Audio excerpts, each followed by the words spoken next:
All right, everybody, let's just take a look at the market, see what's going on. All right.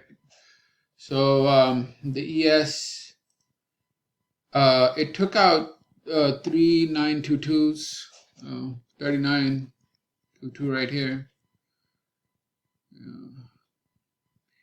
but not by much. All right, and this level right here is really important. I know it looks pretty daunting, right? Um, But note that right now, currently, it hasn't left the range completely. It has taken it out, but it hasn't gone into a new range. So what does that mean? That means it's in a spring position. Now, I'm not saying that it's going to fly. I'm saying this is on watch because last two times it was on a spring position, it made a new high. So on 11/3, when it took out 37.58, it went down to 37.04. What happened? Rally to a new high, right? Then again, I think here on 12/6, it was looking weak. What happened? Rally to a new high. Now it's again in spring position. So that's why I'm curious about whether there's going to be a change of behavior here or is it going to just puke. See, it's like 39.22 was the prior low, and it took it out and went down to 39.08. But I don't see the real break here. Maybe that'll come tomorrow. Tomorrow is Friday, so that would be the day to break it and go to the next level. Actually, there's a lot of support here. There's support here. What's this? 38.67s. There's support. I mean, that's secondary, but anyway. So 39.08, we have to see if there's follow through or if it's going to come down a little bit and reverse. The move has been about 14,000 from high to low, meaning the high from, what the hell I wrote here? High from 2 days ago down to today, that's almost about $14,000. So from that up thrust on down, so that's good. The prior move up was about 13 grand and now it's 14 grand down. So we're gonna play a little game over here. We'll see if they start reversing the spring or not. So that's what I want to see. I want to see if they flip. All right, so that's basically I'm just looking for follow through. That's all it is. All right, now the other one, what market was looking at? Crude. I don't know what the hell I was doing over here, but it was. This is just confusing me. You know, it 13 grand down, and then it went up to I think 78. So it needs to take out 83. But I don't really see any massive pressure, and but the thing is, it's still holiday, and it's what's confusing me because volume is weird. You know, you don't. Anyway, so it went to 74, then it went to 70, and it popped up to 78, about 8,000. But I don't see the volume there. And it basically the reversal bar. It's about testing the reversal bar. I'll take a look at it later on what are the levels to play to enter the trade. Is it a shortening of the thrust? It is a shortening of the thrust. See, this is what I'm saying. The thrust shortens and then comes back like this. It gets me confused because there's two possibilities. It goes in the range. So it goes in the range, it remains in the range. Could be a change of behavior, but obviously after 4 days, I don't see it. So the other thing is it could set up the up thrust, right? So let's just up thrust. I mean a stop run. So let's just take a look at where this fucking thing is going. Ooh. So last time, tap and went right to value or where was liquidity. And then it puked.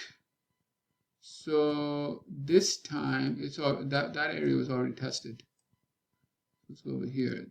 This thing, ooh. I mean, it's there. It's there. See resistance. Maybe one more bar would do it. Right there. It still has a little bit more room to go. Okay, so here's the so here's what this is telling me. You see this big bar on 12.5? See that 12.5 bar? Okay, that we're in that bar, and this bar is, I don't want to call it a markdown bar, but it's a reversal bar, a strong reversal bar, right? It has more volume than the prior 3 days before it, with bigger range, blah blah blah, right? Now the low of the bar before it, I think they're trying to fill the gap or something over here. All right, like from the low here to the low here, that gap is looking to get tested. All right, now, I can't really tell by the volume. I'll have to go intraday and check to see if it's becoming climactic and all that other stuff. But I mean, you guys get it. If you understand how to trade, you just basically just open up the bar into a lower time frame and put up the waves and start seeing if there's selling pressure or not. Right now, there should be, let me see if they're showing the thrust too. So high 77.75 and the next high, oh shit, it's 77.77. The high was only 2 pennies higher than the prior day. I mean, yeah, that is telling me something. So, yeah, I mean, you should get ready. I mean, this market is, the thrust is shortening, the closes are clustering. It's within the range of that prior bar. So yeah, I mean, this is the best time to start looking into the potential reversal. 1, 2, 3 days, perfect. 1, 2, 3 day pullback. Look at this one. 1, 2, 3 day pullback. Same 1, 2, 3 day pullback. Weakness, meaning it only went up 8 grand. Prior to that, the last pullback went up 10 grand. So this is no change in behavior. It's just pullback into the range, but it's a weak pullback. So if it was a strong pullback, you could have a reversal. Actually, you could have a trend reversal, because it would be a really nice way to screw everyone on the break. Anyway, the bonds, forget, I don't want to look at that. Okay, now gold, finally. I've been waiting for this. It is gold, and it's in a spring position. Okay, so now here's the thing. When markets go into spring position, I look for certain things. I'm not just looking for, a lower low or something like that. So there's certain things I look for. It's simple logic, but it's based off of stop runs and some other things as well. So right here, all right, I want to see how gold starts reacting. Okay, because right now it's in a spring position, meaning not the spring as in the range, the range, but more as in the pullbacks. Because, I mean, you can call it a range too, because it's like the range after a rally, but it's the same thing as a pullback. Anyway, so gold, very, very interesting now. Why? Breakout buyers got in, and breakout buyers just got stopped out. Bingo, springing. So the probe was done to see if it could make a higher high, and it could. And there were buyers, and there was volume, and there was thrust, so that's very good. And now they just got taken out, which means good opportunity. So it's time to look in the intraday in gold to see if this is a spring, and if the what are they called, the buyers, they just come in or not. Also, let's take a look at this profile to see where. Can't tell here. Let's pull it back. Yes, sir. There it is. There it is. This was the accumulation or reaccumulation, and this would be a resistance. It's right there. It's right there. See the level? Tapped. The gray line.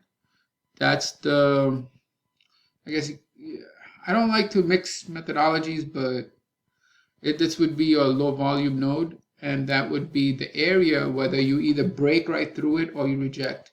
And it's also in a spring position.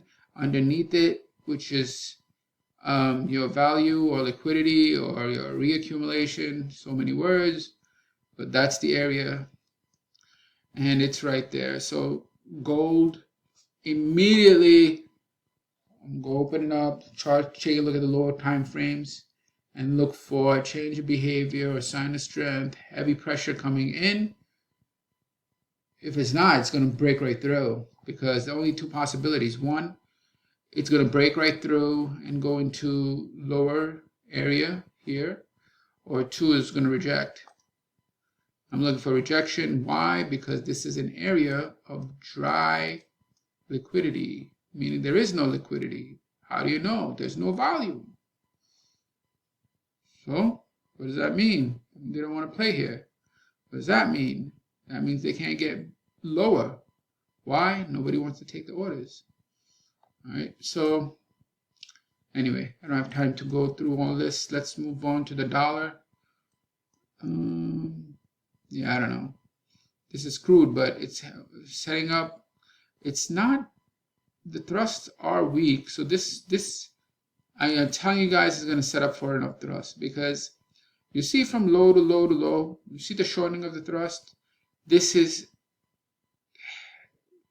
maybe I don't know, Tuesday, a couple of days. It should take out the 105 level. We'll see if it takes out the 105 level. Let me see this. Yeah, it should take out 105, because today's a reversal, right? So 105 can easily be taken. Anyway, so gold, very nice, and the rest I'm not too enthused about, but ES, want to see if they hold the spring position, and gold, want to see if they hold the spring position, and the rest, nah, I don't really have anything to say about the rest. What am I doing here? And again, spring position is the danger point. So you trade close to the danger point. So the danger point is the spring position. Danger point is the up thrust position. But you need to see evidence. Otherwise, the spring could just be a lower low or a probe, and it would just, it's not really a spring. It's low low, and this could be that because of the price volume action. But you'll have to confirm by taking a look at what happens in the low time frame. All right, enough talking. Let's move on to the next one. Okay, so this one was very interesting because, as I explained, especially on the daily, I can do this really nice on the daily. The change of behavior and the new highs, telling you yes, yes, yes, yes, yes. No. Meaning the high on, this is 12.1. On 12.1 wasn't, it was diverging. And then the pullback after that made a monthly low. So what do you think is going to happen? You have divergence, the monthly low, and this thing takes out two lows. And the biggest down wave in 6 waves. So that's why it set up the lower high. Even though the market is making a higher high, it's actually making lower highs here. So on 12, what is this? 12.1 and 12.13, it's tipping you off. 12.1, it makes a lower high. Then on 12.12, it makes a monthly lower low, which is bye-bye for the market. And then it makes on 12.13 a lower high. Red, red, red. So, the market will not go up if its components are not going up. It has to go the other way.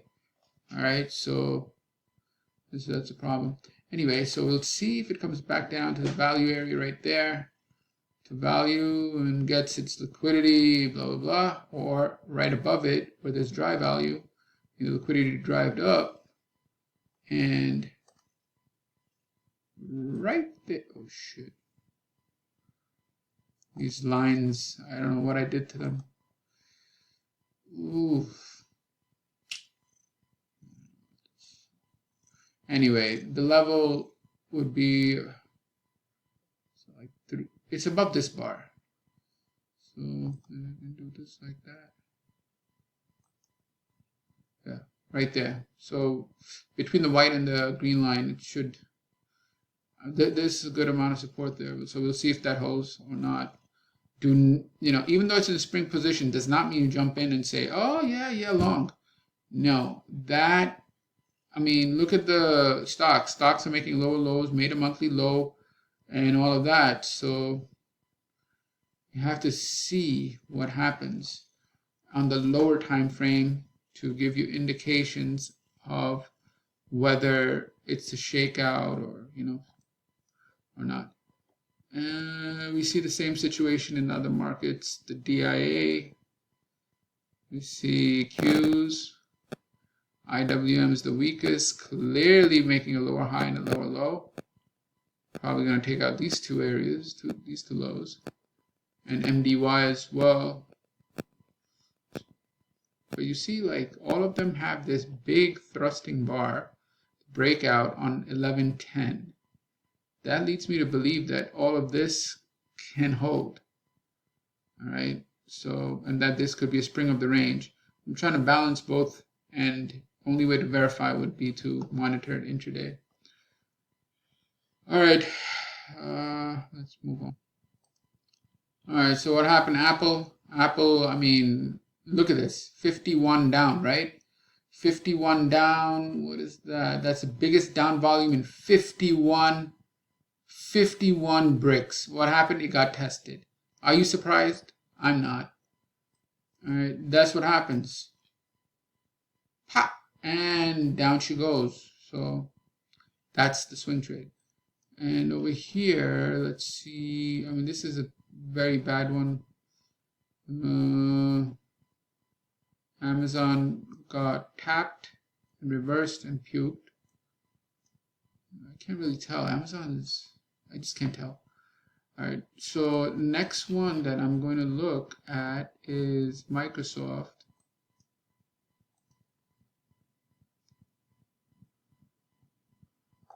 You see right here? Look at the volume here. That's the biggest up brick in about,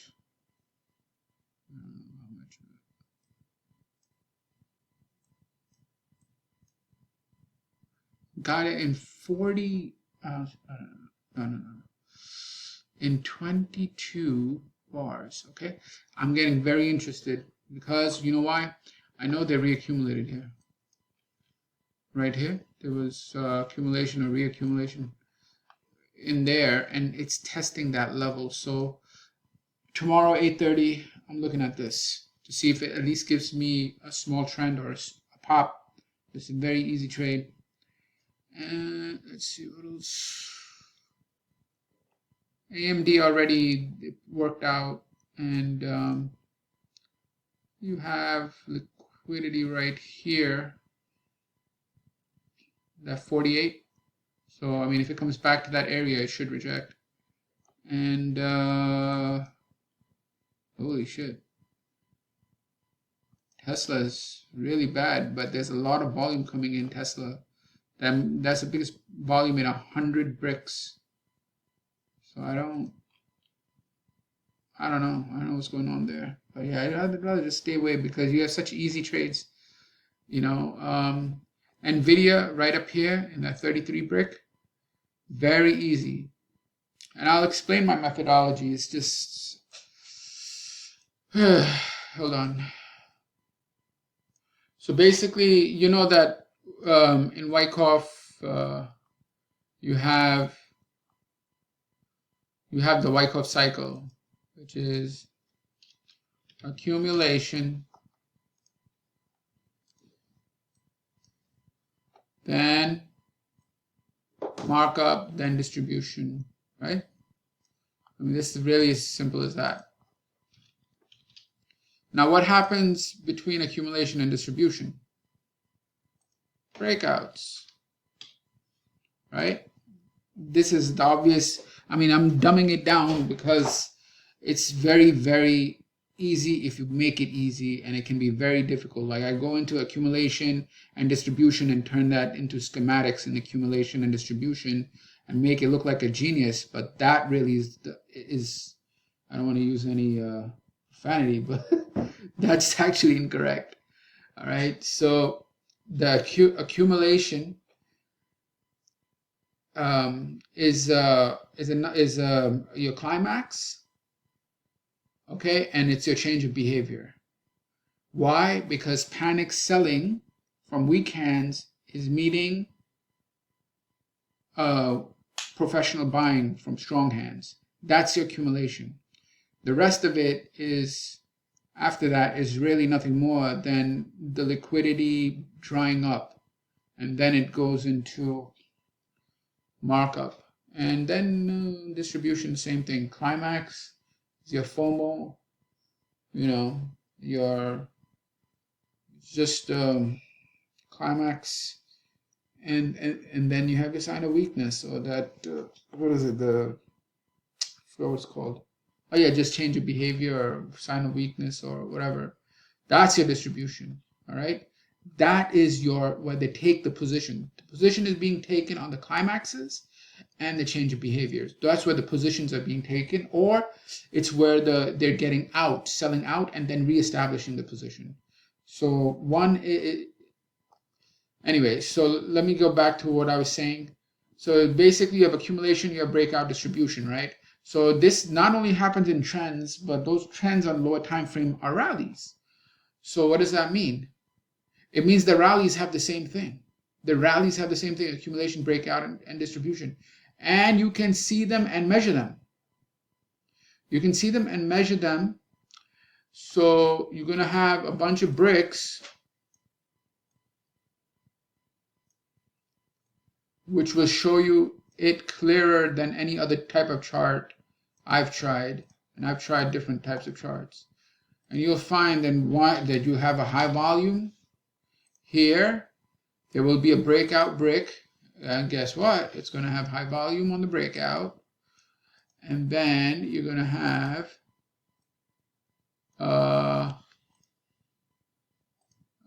usually climactic brick, high volume here. So what's going on? This is your accumulation brick. Why? It's at the low, right? Accumulation brick. This is your breakout brick, right? And this is your climax brick. So what's going on? One to start the move, one to continue the move, and one to end the move.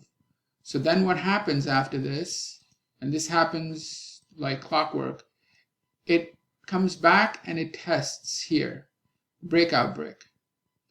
If at the breakout brick it's not strong enough or there's not enough juice, it's going to go all the way down to, it usually what it'll do, actually, it'll give you at least one brick here. Like and you could get trade off that. But then it may come back down, and if it does come back down, right, you might have something like that, and then it comes back down to the high volume brick, and guess what? That's your accumulation brick, and it will be fiercely defended. It will be defended, and it's gonna go. It's gonna go.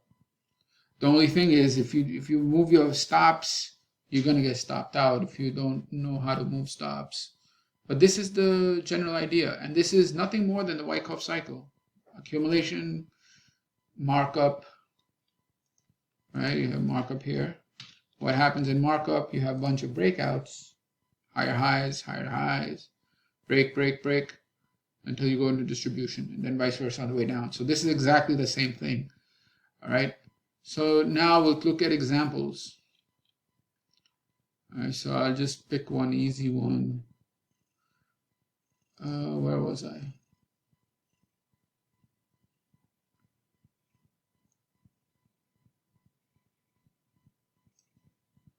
You see it over here, the pressure is coming in. It broke something over here. Over here, for example, this is the accumulation. This brick is the biggest brick, and 31 down bricks, and biggest brick in 62 bricks volume. Look what happened. Whoop, all the way up and to the prior distribution area where it fell. Here also, accumulation Y, biggest in 22 bricks. What happened? Boom, boom, boom, boom. Why did volume come up here? It's trying to break that area, breakout break. You know, and then it just went up. And when it's shaking out the lows, you see the increases in volume. And when it's coming back to the accumulation break, you see the increase in volume. Why? They're fighting, or they're getting absorbed. Anyway, here again on NVIDIA, where's the breakout break? There's the breakout break right there. That's the breakout break, right? So what happens? Breakouts get tested. When it goes up to here, what you should expect is a turn on the low time frames. And let's see, where's the breakout break? Right there. And that's what you always want to do 3 things. 1, mark the breakout break and mark your accumulation or distribution bricks, and then look how they respond. When market goes there, just watch how it responds. There's the accumulation brick, and there's a breakout break right there. Breakout break got tested, gave you 3 bricks of rally, and then after that, it's coming down to the accumulation brick, and that's where it's at. So very important to see how the market moves at these levels. All right, that's all, folks. Have a good day. Bye.